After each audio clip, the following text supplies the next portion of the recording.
नमस्कार बच्चों, मैं आपका हिंदी शिक्षक सुनील कुमार।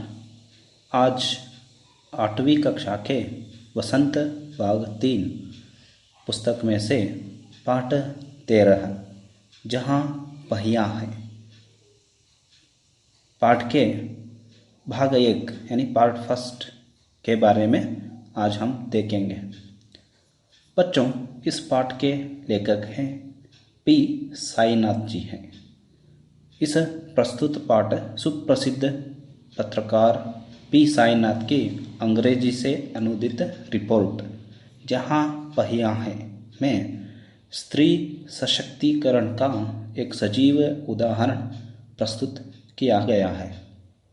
तो हम आज इस पाठ के बारे में देखेंगे। तो पाठ देखिए, जहाँ पहिया है। पुडुकोट्टई, तमिलनाडु। साइकिल चलाना एक सामाजिक आंदोलन है। कुछ अजीब सी बात है ना? लेकिन चौंकने की बात नहीं है। पुडुकोट्टई जिले के हजारों नवसाक्षर ग्रामीण महिलाओं के लिए यह अब आम बात है। अपने पिछड़ेपन पर लात मारने, अपना विरोध व्यक्त करने और उन जंजीरों को तोड़ने का जिनमें वे जकड़े हुए हैं, कोई न कोई तरीका लोग निकाल ही लेते हैं। कभी कभी ये तरीके अजीबो गरीब होते हैं। भारत के सर्वाधिक गरीब जिलों में से एक है पुडुकोट्टई। पिछले दिनों यहाँ की ग्रामीण महिलाओं ने अपनी स्वाधीनता, आज़ादी और गतिशीलता को अभिव्यक्त करने के लिए प्रतीक के रूप में साइकिल को चुना है। उनमें से अधिकांश नवसाक्षर थी। अगर हम 10 वर्ष से कम उम्र के लड़कियों को अलग कर दें तो इसका अर्थ यह होगा कि यहाँ ग्रामीण महिलाओं के 1/4 हिस्से ने साइकिल चलाना सीख लिया है और इन महिलाओं में से 70,000 से भी अधिक महिलाओं ने प्रदर्शन एवं प्रतियोगिता जैसे सार्वजनिक कार्यक्रमों में बड़े गर्व के साथ अपने नए कौशल का प्रदर्शन किया और अभी भी उनमें साइकिल चलाने की इच्छा जारी है। वहाँ इसके लिए कई प्रशिक्षण शिविर चल रहे हैं। तो बच्चों, पुडुकोट्टई तमिलनाडु के एक पिछड़े जिले में से एक है। यहाँ के महिलाओं ने एक आंदोलन शुरू किया, वो है साइकिल चलाना। इसका अर्थ है जो महिला किसी न किसी पर निर्भर होना पड़ता था, पिता, भाई, पुत्र, ऐसे वह मुक्त होने की बात। यह आंदोलन जो इस जिले के महिलाओं ने साइकिल के जहरे आत्मनिर्भर होना शुरू किया, यह विचित्र लगता है और हैरानी की बात भी नहीं लगती, क्योंकि साइकिल चलाना आम बात है और अब जो पढ़ी लिखी नव पीढ़ी महिलाओं के लिए साइकिल चलाना अब एक आम बात बन गया है। जो महिला पिछले पड़े थे वो अपने अवस्था से लात मारने यानी छुटकारा पाना अपने अवस्था से, और जो उनके पसंद नहीं था वह विरोध भी व्यक्त किया। जिन्होंने जंजीर यानी बंधनों से मुक्त होने का मार्ग भी ढूंढ लिया, वो था साइकिल के पहिए के द्वारा। भारत के अधिकतर गरीब जिलों में से एक पुडुकोट्टई, ये जिला तमिलनाडु राज्य में है। यहाँ के महिलाओं ने अपनी आज़ादी और प्रगति को प्रकट करने के लिए साइकिल को एक निशान बनाई थी। इन महिलाओं में अब अधिकांश नवसाक्षर यानी पढ़ी लिखी स्त्रियां हैं। अब ग्रामीण महिलाओं के 1/4 यानी 1/4 भाग ने साइकिल चलाना सीख लिया है। अब इन महिलाओं में 70,000 यानी 70,000 से भी अधिक महिलाओं ने कई स्पर्धाओं में सार्वजनिक कार्यक्रमों में भाग ले रहे हैं। पिछले वहाँ ऐसा नहीं था, स्त्रियों को ऐसे आज़ादी नहीं मिलती थी, इसीलिए वहीं के सभी स्त्रियां मिलकर इस आंदोलन को शुरू किया था और अनेक प्रशिक्षण शिविर यानी ट्रेनिंग कैंप चल रहे हैं। यानी उन महिलाओं को साइकिल सिखाने के लिए वहाँ प्रशिक्षण शिविर भी चल रहे हैं। तो आगे देखिए, ग्रामीण पुडुकोट्टई के मुख्य इलाकों में अत्यंत रूढ़िवादी पृष्ठभूमि से आई युवा मुस्लिम लड़कियां सड़कों से अपनी साइकिलों पर जाती हुई दिखाई देती हैं। जमीला बीवी नामक एक युवती ने, जिसने साइकिल चलाना शुरू किया है, मुझसे कहा, यह मेरा अधिकार है, अब हम कहीं भी जा सकते हैं, अब हमें बस का इंतज़ार नहीं करना पड़ता। मुझे पता है कि जब मैंने साइकिल चलाना शुरू किया तो लोग फतपियाँ कसते थे, लेकिन मैंने उस पर कोई ध्यान नहीं दिया। फातिमा एक माध्यमिक स्कूल में पढ़ाती हैं और उन्हें साइकिल चलाने का ऐसा छाव लगा है कि हर शाम आधा घंटे के लिए किराए पर साइकिल लेती हैं। एक नई साइकिल खरीदने की उनकी हैसियत नहीं है। फातिमा ने बताया कि साइकिल चलाने में एक ख़ास तरह की आज़ादी है, हमें किसी पर निर्भर नहीं रहना पड़ता, मैं कभी इसे नहीं छोड़ूंगी। जमीला, फातिमा और उनके मित्र अवखन्नी, इन सबकी उम्र 20 वर्ष के आसपास है और इन्होंने अपने समुदाय की अनेक युवतियों को साइकिल चलाना सिखाया है। तो बच्चों, इस भाग में यहाँ के महिला जो है वे सभी अत्यंत रूढ़िवादी यानी पुराने परंपराओं को मानने वाले इलाका यानी एरिया के थे। उनमें से अधिकतर मुस्लिम लड़कियां भी थी जो साइकिलों पर जाती दिखती थी।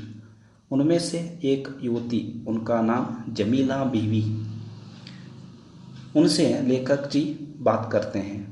तब उन्होंने कहा, साइकिल चलाना मेरा अधिकार है, अब हम कहीं भी जा सकते हैं। और ये जब साइकिल चलाना शुरू किया तब अनेक लोग फब्तियाँ यानी चुभती बात यानी इरिटेटिंग वर्ड्स कहने लगे और इन्होंने उन पर ध्यान नहीं दिया, यानी इन्होंने इग्नोर किया उन लोगों को। और फातिमा नामक महिला जो माध्यमिक स्कूल में पढ़ाती थी यानी शिक्षिका थी, इसे नई साइकिल खरीदने की काबिलियत नहीं थी यानी एबिलिटी, इसलिए वो हर रोज़ क्या करती थी, शाम को वह स्कूल आने के बाद वह शाम को एक साइकिल किराए पर लेती थी और आधा घंटा वह साइकिल चलाती थी। उनका राय है यानी वो भी लेखक जी से बात करते हैं और बताते हैं कि साइकिल चलाने में एक ख़ास तरह की आज़ादी है जो किसी पर निर्भर नहीं रहना पड़ता यानी डिपेंडेंट, मैं कभी इसे नहीं छोड़ूंगी।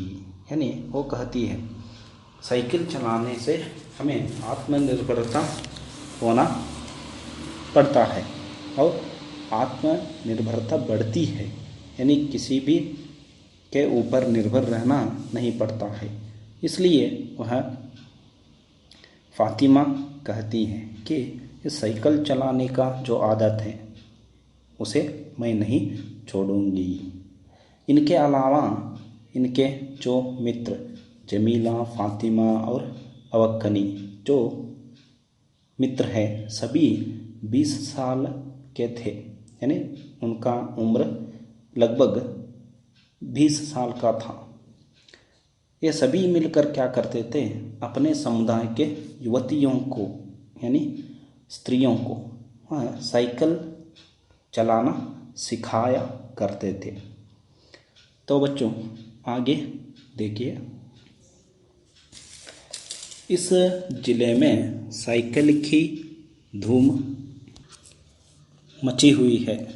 इसके प्रशंसकों में है महिला खेतीहर मजदूर, पत्थर खदानों में मजदूरी करने वाले औरतें और गांवों में काम करने वाली नर्सें, बालवाड़ी और आंगनवाड़ी कार्यकर्ता, बेशकीमती पत्थरों को तराशने में लगी औरतें और स्कूल की अध्यापिकाएं भी साइकिल का जमकर इस्तेमाल कर रही हैं। ग्राम सेविकाएं और दोपहर का भोजन पहुंचने वाली औरतें भी पीछे नहीं हैं। सबसे बड़ी संख्या उन लोगों की है जो अभी नवसाक्षर हुए हैं। जिस किसी नवसाक्षर अथवा नई साइकिल चलाने वाली महिला से मैंने बातचीत की, उसने साइकिल चलाने और अपनी व्यक्तिगत आज़ादी के बीच एक सीधा संबंध बताया। साइकिल आंदोलन की एक अगुआ का कहना है, मुख्य बात यह है कि इस आंदोलन ने महिलाओं को बहुत आत्मविश्वास प्रदान किया। महत्वपूर्ण यह है कि इसने पुरुषों पर उनकी निर्भरता कम कर दी है। अब हम प्रायः देखते हैं कि कोई औरत अपनी साइकिल पर 4 किलोमीटर तक की दूरी आसानी से तय कर पानी लाने जाती है। कभी कभी साथ में उसके बच्चे भी होते हैं। यहाँ तक कि साइकिल से दूसरे स्थानों से सामान ढोने की व्यवस्था भी खुद ही की जा सकती है। लेकिन यकीन मानिए, जब इन्होंने साइकिल चलाना शुरू किया तो इन पर लोगों ने जमकर प्रहार किया, जिसे इन्हें झेलना पड़ा। गंदी गंदी टिप्पणियां की गई, लेकिन धीरे धीरे साइकिल चलाने को सामाजिक स्वीकृति मिली, इसलिए महिलाओं ने इसे अपना लिया। तो यह क्या होता है, इस जिले में एक हवासी मची थी, धूम मचना यानी हवासी मचना। जो सभी महिलाएं साइकिल चला रही हैं, उनमें से मजदूर महिलाएं थी, नर्सें थी, बालवाड़ी कार्यकर्ताएं थी, स्कूल की अध्यापिकाएं भी शामिल थी। ग्राम सेविकाएं, दोपहर भोजन पहुंचने वाली औरतें और नई साक्षर युवतियां सभी साइकिल चलाना व्यक्तिगत आज़ादी मानने लगे और मानते थे। और इस साइकिल आंदोलन की एक महिला से पूछा गया तो वो लेखक जी से बात करने लगी और वह अपना अभिप्राय बताने लगी कि वो बताई कि ये आंदोलन महिलाओं को आत्मविश्वास प्रदान किया है और पुरुषों पर निर्भरता का कम करती है। यानी निर्भरता यानी डिपेंडिंग, जो पुरुषों पर थे पहले, वो सभी कम हो चुकी है।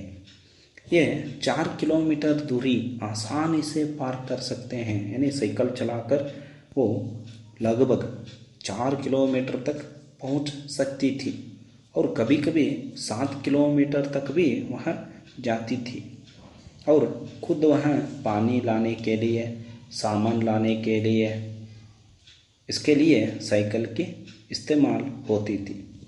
मगर ये जब साइकिल चलाने लगे तो लोग इन्हें स्वीकार नहीं किया, क्योंकि वहाँ पुराने परंपरागत लोग वहाँ ज़्यादा रहते थे। इसलिए ये जो महिलाएं साइकिल चलाती थी उन्हें पसंद न थी, इसलिए वो पहले स्वीकार नहीं किया। इन पर लोगों ने प्रहार किया, यानी गंदी गंदी बातें करने लगे। मगर धीरे धीरे वही लोग इन्हें स्वीकार जब नहीं किया था, वही लोग स्वीकार करना पड़ा। तो बच्चों, ये था इस पाठ का पहला भाग। अगली कक्षा में हम इस पाठ के आगे का भाग जो है वह देखते जाएंगे। शायद इस पाठ का पहला भाग आपको समझ में आया होगा। अगली कक्षा में हम आगे का भाग देखते जाएंगे। तब तक के लिए नमस्कार और धन्यवाद।